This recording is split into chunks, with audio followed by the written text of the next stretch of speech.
Welcome back to Nightmare Theatre. I am a small channel, so it would mean the world to me if you would like, subscribe and maybe even share with a friend. But I do just appreciate you being here also. Tonight is an original tale. It came to me as I was reading an article about someone who had attended one of these freak-off parties. He explained that the higher up, the stranger it became.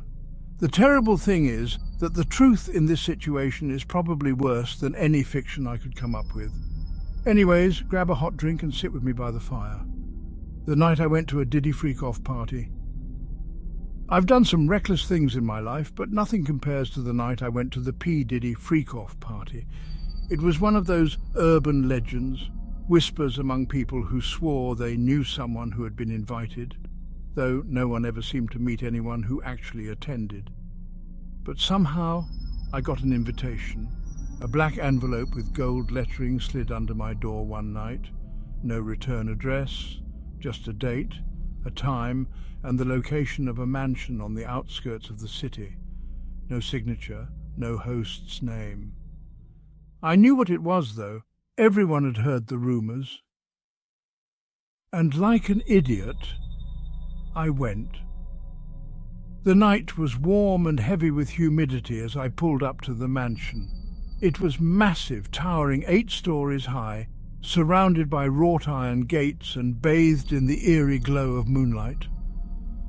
As I stepped out of my car, I could hear the thumping bass of the music, the laughter, the shouts from inside.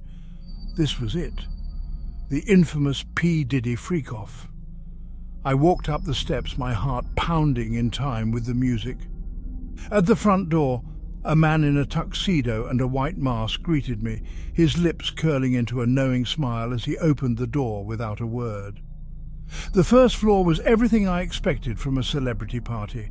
The usual lavish excess, models, celebrities, champagne fountains, neon lights, and some of the most expensive-looking decorations I'd ever seen. It was packed with people, their movements a blur of silk, sequins and velvet. Everyone was smiling, laughing, acting like they didn't have a care in the world. But something felt off from the start. It was subtle, just a vibe. The way people moved, their eyes flickering over me with quick sidelong glances before they returned to their conversations. It was like they knew something I didn't. As I wandered through the first floor, I couldn't help but notice something else. Something beneath the surface of the flashing lights and laughter. Conversation sounded hollow, like rehearsed lines in a play. Occasionally I'd see people's eyes dart toward me, just for a second too long before they quickly looked away like they knew something I didn't. At one point I passed a group of models laughing together by a champagne fountain, but their laughter, it didn't sound right. Too high-pitched, too uniform. It grated on my nerves, a mechanical cackle echoing in the back of my mind long after I'd moved away from them. I pushed through the crowd and found the stairs leading to the second floor. That's when things started getting weird. The second floor was different. The music was slower, heavier. The lights were dimmed, replaced by candles scattered around the room. People were lounging in oversized chairs, draped in velvet, some half-dressed. The air smelled of incense and something else, something metallic that made the hairs on the back of my neck stand up. As I passed by, I saw someone reclining in a chair, their eyes glazed over, staring at nothing. The others around them were just watching. No one was talking anymore, just staring. The laughter and chatter from the first floor had died off completely. As I crossed to the other side of the second floor, I saw a man slumped in the corner, a glass dangling loosely from his hand. His eyes were open, staring into the dim light, but there was something wrong about the way he was sitting. Too still, too rigid. I bent down, trying to catch a glimpse of his face, and noticed a thin line of red trickling down from his nose. I recoiled, my heart racing. Was he dead? I looked around, but no one seemed to care. They moved around him like he wasn't even there, stepping over his legs like he was a piece of discarded furniture. I backed away, the eerie hum of the music growing louder in my ears, drowning out the sickening unease spreading through my chest. I should have left then. Every instinct I had was screaming at me to turn around, to walk back out that door and forget I ever came. But I didn't. I was curious, stupidly curious. The third floor was worse. As I climbed the stairs, the air grew thick with the smell of sweat, incense and something more pungent. The walls were lined with mirrors, and people were moving in strange, slow rhythms, as if they were in some kind of trance. The music had shifted again, a low, droning hum that vibrated through my bones. I couldn't tell if it was the lighting or if something was wrong with my eyes, but the people on this floor didn't look right. Their faces were distorted, their eyes wide and unfocused. Some were wearing masks, others had painted their skin with intricate patterns, and their bodies moved in ways that seemed unnatural, their limbs bending and twisting in ways that made my stomach turn. They were performing some kind of slow, synchronized dance, all in time with that horrible droning music. As I pushed through the strange, undulating dance of the masked figures, I stumbled into a small alcove and froze. On the walls, mirrors, floor to ceiling, reflected my own disoriented figure back at me. But in the distorted glass, my face seemed wrong. My eyes were wide and sunken, my smile stretched unnaturally across my face. It was like I was looking at some twisted version of myself.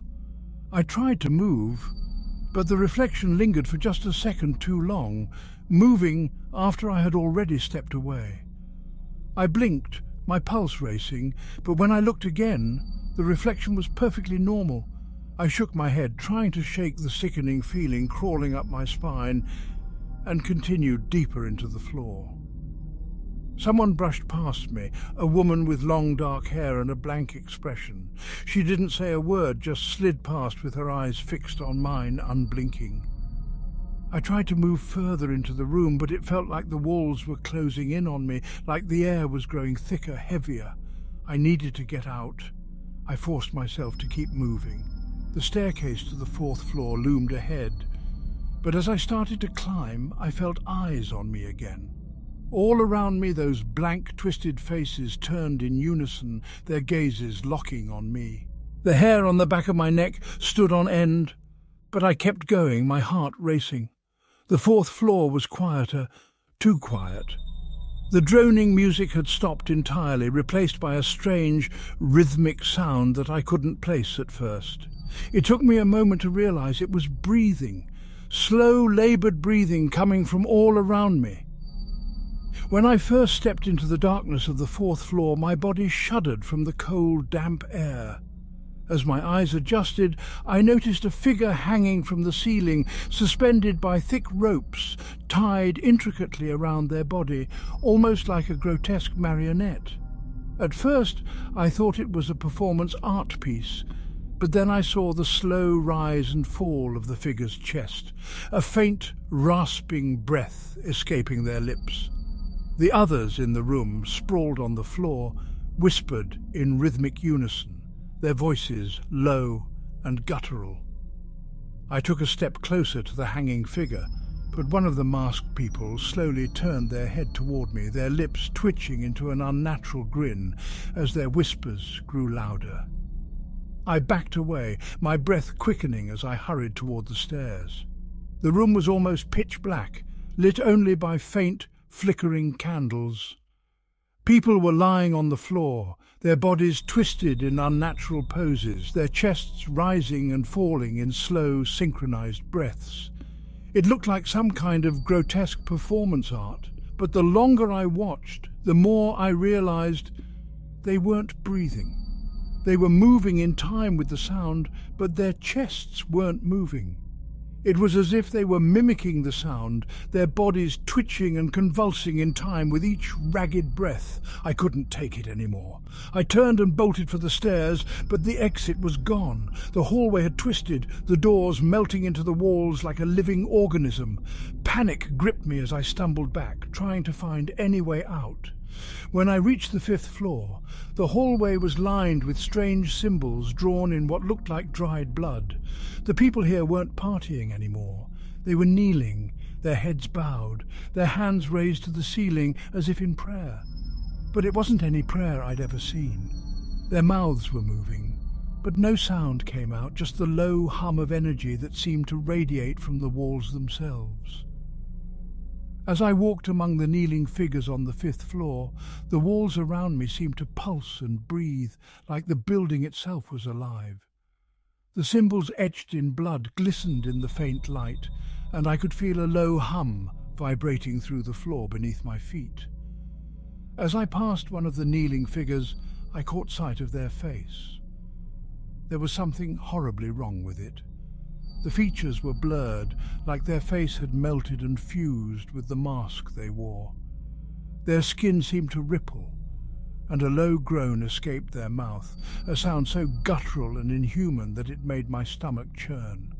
I stumbled back, but the figure didn't move, just kept staring blankly ahead, their mouth stretching into an impossibly wide grin. Something was watching me. I could feel it, a presence that had been growing stronger with every floor I ascended. It was getting closer, pressing in on me from all sides, suffocating me. I don't know what drove me to keep climbing, but I did. The 6th floor was cold, so cold that my breath fogged in the air. The walls were lined with frost, and the floor was slick with ice. People were standing in circles, their hands linked, their eyes wide and blank as they stared up at the ceiling. In the centre of the room was a massive ice sculpture of a figure, its features obscured by jagged edges. But it looked familiar, too familiar. The cold of the 6th floor was unbearable, biting into my skin as if the very air was alive with malicious intent. As I moved further into the icy room, I realized that the ice sculpture in the center wasn't just a random figure. It was a twisted, horrifyingly detailed representation of me. The closer I got, the clearer it became. My face, carved with impossible precision, stared back at me, but the eyes were hollowed out, the mouth twisted into an expression of sheer agony. As I stood frozen, staring at my own horrified reflection in the ice, the people around me began to sway, their voices rising in a low, haunting chant that echoed through the freezing air, sending shivers down my spine. I was starting to understand now. This wasn't just a party. It was something more, something darker. The people here weren't just here to celebrate. They were here to worship. Worship something. The 7th floor was the worst. The stench of rot hit me like a wall when I stepped through the door, and my stomach lurched at the sight of the bodies draped in ceremonial robes. Each corpse had its face obscured by a golden mask, their hands folded neatly over their chests. I tried to walk through the room without looking too closely, but then I saw one of the figures twitch. My heart raced as I stared at it, and slowly its head turned toward me. The mask shifted, revealing hollow, sunken eyes and rotting flesh beneath. I stumbled backward, tripping over my own feet as the figure sat up, its movements slow and deliberate. The others around it began to stir, their masks slipping to reveal decaying, twisted faces. I stumbled forward, barely able to breathe, and that's when I saw it. There, in the centre of the room, was a mirror, and reflected in that mirror was me. But not the me I knew. It was me as I had been once, innocent, untouched by the horrors of the world. But that reflection was wrong. Its eyes were black, soulless, and it smiled at me, a smile that sent chills down my spine. The reflection moved, even as I stood frozen in place. It raised a hand, beckoning me forward. And as I stepped closer, I realized the truth. This party, this mansion, it wasn't just a place, it was a trap, a lure. I was never meant to leave. I bolted for the stairs, their hollow whispers chasing me as I ran. I ran for the 8th floor, desperate, terrified, but when I reached the top there was nothing, just an empty room and a single figure standing in the center, P. Diddy. He turned to me, his face expressionless, and spoke in a voice that echoed through my very soul. "Welcome, you've made it!" And then the walls began to close in. That's all for tonight. I tried to do a couple original tales mixed in with the horror stories and creepypastas. Let me know your thoughts on tonight's tale in the comments below, and I'll see you again tomorrow night.